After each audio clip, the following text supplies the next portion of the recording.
할렐루야. 수요일 새벽입니다. 다 평안하시죠? 하나님의 말씀 읽겠습니다. 하나님의 말씀은 사도행전 19장 6절 한 절만 읽겠습니다. 사도행전 19장 6절 한 절만 읽겠습니다. 사도행전 19장 6절 시작. 바울이 그들에게 안수하매 성령이 그들에게 임하심으로 방언도 하고 예언도 하니. 아멘. 에베소에서 있던 일입니다. 사도 바울께서 에베소에서 온 제자들에게 손을 얹고 안수를 하니 성령이 그들에게 임했다는 것입니다. 그런데 성령이 임함과 동시에 저들이 방언도 하고 예언도 했다는 것입니다. 방언도 하고 예언도 했다. 성령이 임하시니. 이 성경 구절로 인해서 많은 분들이 신앙생활에 혼란스러워 하게 되는 경우를 보게 됩니다. 특히 방언의 문제에 있어서 더더욱 그렇습니다. 그러니까 예언은 우리 다음에 기회 있을 때 말씀드리도록 하고, 오늘은 이 방언의 문제에 대해서 말씀을 드리려고 합니다. 더 이상 방언의 문제에 대해서 혼란스러워지는 일이 없기를 간절히 바라는 마음으로 전하고 들을 수 있게 되기를 바랍니다. 먼저 방언에 대한 극단적인 두 가지 견해가 있습니다. 첫째는 방언은 사도시대 때까지만 있었고 그 이후 오늘날에는 방언은 없다라고 말하는 견해입니다. 그러니까 이런 분들은 사도시대 때까지만 방언이 존재하고 있었고 그 이후에는 방언은 없다. 그러니까 방언 자체를 부인하는 것입니다. 이런 극단적인 자세, 이것은 성경적이지 않습니다. 성경 그 어느 곳에도 방언을 말하는 것은 사도시대 때까지다라고 언급한 곳은 한 곳도 없습니다. 여러분, 사실인가 사실이 아닌가, 이것이 진리인가 진리가 아닌가를 규정하는 기준은 항상 성경입니다. 성경. 그 어느 사람의 말이 아니라 성경이 기준이 되어야 합니다.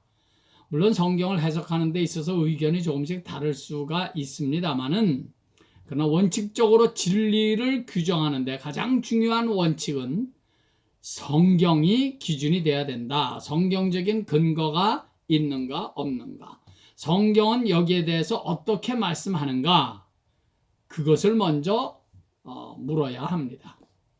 성령이 임하시면 방언을 말하는 일이 얼마든지 있습니다. 오늘날에도 그래서 얼마든지 성령이 임하셔서 방언을 말하는 분들이 계십니다.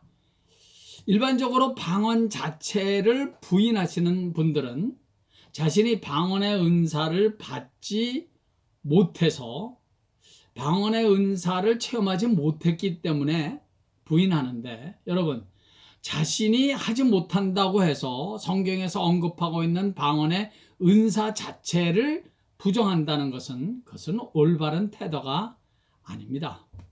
두 번째, 방언에 대한 잘못된 극단적인 태도는 성령이 임하시면 반드시 방언을 말해야 한다라고 주장하는 견해입니다. 성령이 임하시면 반드시 방언을 말해야 한다. 그렇게 말하는 성경적인 근거를 오늘 본문 말씀을 드는 것입니다. 사도 바울이 안수함에 성령이 임하심으로 방언을 말했다. 이 사건을 근거로 해서 성령이 임하시면 반드시 방언을 말해야 한다. 그러므로 방언을 말하지 못하면 성령을 받은 것이 아니다 라고 주장하는 것은 참으로 성경을 잘못 해석하고 있는 것입니다. 이렇게 주장하는 사람들은 물론 자신이 방언의 은사를 체험했기 때문에 다른 사람들도 다 방언을 해야 한다는 그런 논리를 펴는 것입니다. 그러나 여러분, 은사라는 것은 하나님께서 하나님의 뜻대로 나누어 주시는 것이지, 엄격하게 말하면 내가 받고 싶어서 받고 싶지 않으면 안 받고 그런 것이 아닙니다. 고린도전서 12장 7절 말씀 들어보십시오. 각 사람에게 성령을 나타내심은 유익하게 하려 하심이라. 그리고 12장 8절서부터 성령이 나타나게 하심을 따라 이제 쭉 9가지 방언의 은사가 나오게 됩니다. 각 사람에게 성령을 나타내심은, 그러니까 성령의 은사를 주심은 유익하게 하려 하심이라. 성령을 나타내심 수동태죠. 예전 성경의 의미가 더 정확합니다. 성령의 나타남을 주심은 유익하게 하려 하심이라. 그래서 NIV 영어 성경에서도 The manifestation of the Spirit is given 그랬습니다. is given 수동태죠. 뭐죠? 하나님께서 주셔야만 받을 수 있는 거예요. is given이에요. 내가 무슨 뭐 받고 싶어서 내가 그냥 뭐 받고 그러는 게 아니라는 것입니다. 물론 은사를 받기 위해서 간구해야 합니다. 간절히 기도할 필요가 있습니다.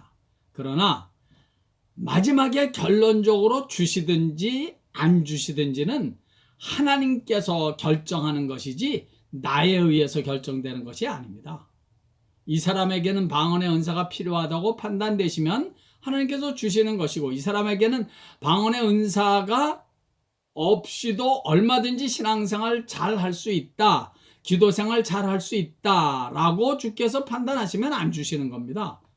그런 것을 나는 죽어도 받아야 돼 라든지 성령을 받은 것이 확실하다면 반드시 방언을 해야 돼 라는 식으로 은사를 접근하면 그건 잘못된 것입니다. 그렇기 때문에 방언을 연습해서 받는다든지 할렐루야를 수십 번 수백 번 계속 그냥 반복해서 외치다 보면 방언을 하게 된다는지 그런 어처구니 없는 말을 하는 사람들이 나오게 되는 것입니다. 성도 여러분, 꼭 기억하십시오. 성령의 은사는 하나님께서 하나님의 뜻대로, 하나님이 원하시는 대로 is given, 주어지는 것입니다. 오늘 본문의 사건은 하나님께서 보시기에 그 상황에서 그 사람들에게는 방언의 은사가 필요하다고 판단하셨기 때문에 방언의 은사를 부어주셨던 것입니다. 그렇다고 이 성경 말씀을 근거로 해서 성령을 받은 사람은 꼭 방언을 말해야만 한다라고 주장하는 것은 성경을 잘못 이해하고 있는 것입니다. 그러므로 우리는 이 두 가지 극단적인 견해를 조심해야 할 것입니다. 방언의 은사는 오늘날에는 전혀 없다, 그건 사도시대 때까지다 라고 말하는 것, 그리고 성령이 임하시면 반드시 방언을 말해야 한다, 그렇지 않으면 그건 아직 성령을 받지 못한 것이다 라고 주장하는 것은 전혀 성경적이지 않다는 것입니다. 우리가 잘 아는 사도행전 2장에서 오순절 다락방에 모인 제자들에게 성령이 불의 혀같이 갈라지는 것이 임했던 것은 정확히 말하면 성령 충만입니다. 사도행전 2장 4절 말씀을 보면 저희가 다 성령의 충만함을 받고 그렇게 기록되어 있지 않습니까? 그때 그 오순절날 그 다락방에서 기도하다가 성령을 받은 그 제자들은 이미 다 예수를 믿고 영접하고 예수를 믿는 사람들이라는 사실을 주목해야 합니다. 이미 예수를 믿고 있는 제자들에게 성령 충만함이 부어졌다는 것입니다. 왜죠? 저들이 성령 충만함을 받기 전에는 저들은 유대인들 그 동료들과 로마 병정들이 막 두렵고 무서워서 문을 꽉꽉 잠가 닫아 걸고 집에서 나오지도 못했습니다. 그러나 오순절날에 성령의 충만함을 받으니까 그냥 문을 박차고 뛰쳐나와서 담대하게 십자가의 복음, 부활의 복음을 저들은 외치기 시작했던 것입니다. 그러니까 여러분, 오순절날에 성령을 받았다는 것은 저들이 예수를 믿었다는 사건이 아닙니다. 이미 예수를 저들은 믿고 있었다니까요. 단 저들은 담대하게 예수의 복음, 십자가의 복음을 전할 수 있는 능력이 없었던 것입니다. 힘이 없었다고요. 믿긴 믿었지만 담대하게 나가서 생명의 위협도 무릅쓰고 담대하게 나가서 복음을 외칠 능력이 저들에겐 없었던 것입니다.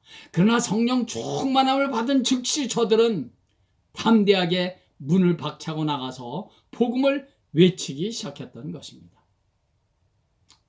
잊지 마십시오. 성령 충만은 복음을 전할 수 있는 담대한 능력을 받는 것입니다. 그 어떤 환경이나 핍박에도 당당하게 예배드릴 수 있는 능력, 기도할 수 있는 능력, 이제까지는 결코 용서하기도 싫었고 용서할 수 없었던 사람을 담대하게 용서할 수 있는 능력, 사랑할 수 있는 능력, 주를 위해서, 교회를 위해서, 복음을 위해서 자신을 드릴 수 있는 능력, 시간과 건강과 물질이라도 담대하게 드릴 수 있는 능력, 말씀에 순종할 수 있는 능력을 공급받는 것이 바로 성령 충만인 것입니다. 오순절 다락방의 예수님의 제자들은 바로 그 능력을 성령 충만을 통해서 받았던 것입니다. 그래서 사도 바울은 명령합니다. 성령 충만을 받으라. 오직 성령 충만함을 받으라. 이건 예수 믿지 않는 사람들에게 지금 하는 명령이 아니라 신앙생활을 잘하고 있는 에베소 교회 교인들, 골로새 교회 교인들에게 사도 바울이 명령하는 것입니다. 오직 성령의 충만을 받으라. 술 취하지 말고 성령의 충만을 받으라고 명령하는 것입니다. 왜? 성령 충만을 받아야 신앙생활에, 믿음생활에 승리할 수 있기 때문입니다. 예수는 믿어도, 믿는다고는 해도 신앙생활의 한복판에서는 늘 세상에 지고, 고난에 지고, 환경에 지고, 상황에 지고, 늘 패잔병처럼 신앙생활을 하는 사람이 얼마나 많이 있습니까? 그거 다 이유는 한 가지예요. 성령 충만을 받지 못해서 그런 것입니다. 예수를 안 믿는 게 아니에요. 믿어요. 신앙 고백 다 해요. 그런데 성령 충만함을 받지 못하니까 삶의 한복판에서, 믿음 생활의 한복판에서는 세상을 이기고, 죄를 이기고, 유혹을 이기고, 환경을 이길 수 있는 능력이 없는 것입니다. 성령 충만을 받지 못해서 그렇습니다. 그러므로 성도 여러분, 성도는 성령 충만을 받기 위해서 늘 기도해야 합니다. 방언의 은사를 달라고 기도하기 전에 먼저 성령 충만을 위해서 기도해야 한다고요. 성령 충만하면 세상을 거뜬하게 이길 수 있습니다. 그 어떤 죄도 거뜬하게 이깁니다. 죄가 성령 충만한 하나님의 자녀들을 절대로 무너뜨릴 수 없습니다. 그래서 성도는 성령 충만함을 받아야 합니다. 그래서 사도 바울은 성령 충만을 받으라 명령한 죄송합니다. 명령하는 것입니다. 명령. 성령 충만하다는 것은 예수로 충만한 것입니다. 다 같이 한번 따라해 볼까요? 성령 충만은 예수 충만이다. 성령 충만은 예수 충만이다. 무슨 일을 하든지 예수의 마음을 가지고 생각하고 말합니다. 예수로 계획하고 예수로 결정합니다. 예수 그리스도께서 나를 지배하고 다스리고 있기 때문입니다. 성령은 충만하다고 하는데 나로 충만해서 사는 사람이 있습니다. 그건 절대로 성령 충만한 게 아닙니다. 나의 옛사람, 나의 죄성, 못된 나로 충만해서 사는 사람은 절대로 성령 충만한 사람이 아닙니다. 그건 속고 있는 거예요. 나는 죽고 내 안에 예수 그리스도로 살아가는 사람이 곧 성령 충만한 사람인 것입니다. 그것이 여러분 갈라디아서 2장 20절 말씀 아니겠습니까? 내가 그리스도와 함께 십자가에 못 박혔나니 그런즉 이제는 내가 산 것이 아니요 내 안에 그리스도께서 사신 것이라. 그렇습니다. 이 성경 구절처럼 저는 개인적으로 그렇게 믿어요. 이 성경 구절처럼 성령 충만함을 정확하게 묘사한 성경 구절이 없겠다 싶을 정도로 참으로 귀한 성경 구절입니다. 나는 죽고 내 안에 그리스도께서 사시는 삶을 살아가는 것, 이제는 내가 사는 것이 아니라 내 안에 그리스도께서 내 삶을 살아간다. 이것이 바로 성령 충만한 삶입니다. 잊지 마십시오. 성령 충만은 예수 충만입니다. 예수 그리스도로 충만한 삶을 살아가는 것입니다. 성령 충만을 한순간에 반짝하는 어떤 그 기분, 느낌, 한순간 그저 마음이 뜨거워지고 가슴이 뜨거워지고, 물론 그것도 성령 충만한 일시적인 현상일 수 있어요. 그러나 성령 충만하다는 것은 나는 죽고 내 옛사람은 죽고 내 못된 옛성질은 죽고 옛것은 죽고 예수 그리스도, 내 안에 계신 예수 그리스도로 사는 삶, 그것이 성령 충만한 삶인 것입니다. 사랑하는 성도 여러분, 이런 성령 충만한 은혜가 남은 평생 우리 모두에게 충만할 수 있기를 예수의 이름으로 간절히 축원합니다.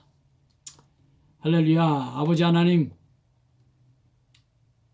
성령 충만한 삶을 살아야 저희들이 이 믿음 생활에서 승리할 줄을 믿사오니 주여, 성령 충만한 삶을 늘 살기 위해서 늘 깨어 기도하며 늘 깨어 이 하나님의 말씀으로 충만히 채워지는, 그래서 성령 충만함이 곧 예수 그리스도로 충만한 삶을 사는 것임을 나의 삶을 통해서, 나의 신앙생활을 통해서 나 자신에게 그리고 내 주위에 보여 증명해 줄 수 있는 그런 성령 충만한 삶을 살아가는 우리 모두 되게 해 주시옵소서. 예수로 생각하고 예수로 말하고 행동하고 예수로 결정하고 계획하고 예수로 살아가는 그런 성령 충만한 삶을 살아가게 하옵소서. 예수님의 귀하신 이름으로 축복하옵고 기도하옵나이다. 아멘. 할렐루야. 오늘도 성령 충만한 삶을 사시기를 간절히 바랍니다. 성령 충만하셔서 예수님 때문에 행복하시기를 바랍니다.